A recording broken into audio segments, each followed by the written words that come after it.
Coucou tout le monde, c'est bientôt Halloween. Du coup, je voulais vous faire une vidéo spéciale sur tout le matériel dont vous aurez besoin si vous voulez faire des effets spéciaux. Voilà à peu près tous les matériaux dont vous aurez besoin. Là, c'est du Make Up For Ever. Vous utilisez ce que vous voulez, ce que vous trouvez, ce qui vous coûte le moins cher si vous le souhaitez, les matériaux avec lesquels vous êtes le plus à l'aise. Du latex en liquide. Comme ça. Ça va vous servir pour tout ce qui est blessure, pour tout ce qui est brûlure, pour tout ce qui est effet de peau. Éventuellement, vous avez de l'épaississant pour latex. Ça permet de le rendre un petit peu plus visqueux. Et si vous voulez rendre le latex un petit peu moins visqueux, vous pouvez juste rajouter de l'eau, tout simplement.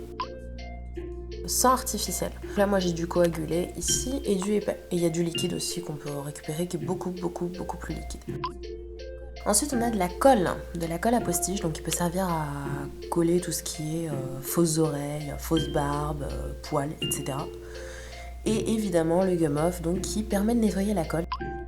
On a du gel effet cloque qui peut permettre de faire des effets un petit peu brûlés, des effets un petit peu de boutons, enfin vraiment que des cloques en fait. Le Plasto Wax, c'est une espèce de fausse chair. Pour tout ce qui est cicatrices, blessures, tout effet de peau, voilà, tout simplement. On a du gel effect, donc c'est un espèce de gel bizarre qui a une texture un peu particulière, tout dur. On le découpe, on le fait fondre au micro-ondes et ensuite on en fait ce qu'on veut. Ça marche très bien pour tout ce qui est brûlé. Un peu moins pour les cicatrices, mais voilà, ça dépend du matériau avec lequel vous préférez travailler.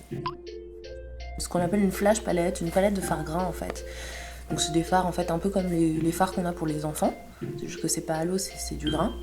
Il y a tout plein de couleurs, mais c'est très bien utilisé pour tout ce qui est bleu, rougeur. Évidemment, quand vous faites une brûlure, la brûlure, ce sera pas que du latex en fait. Ça va être aussi énormément de couleurs. Donc forcément, la peau qui rougit, faut le faire avec du rouge et du bleu, du carmin, enfin voilà. Voilà à peu près tout le matériel que j'ai. Je vous ferai plein de petites vidéos concernant des brûlures, des blessures, des nez cassés, des arcades cassées. Tout plein de trucs comme ça, mais c'est important déjà de voir le matériel pour que vous sachiez un petit peu vous repérer et savoir qu'est-ce que vous pouvez utiliser.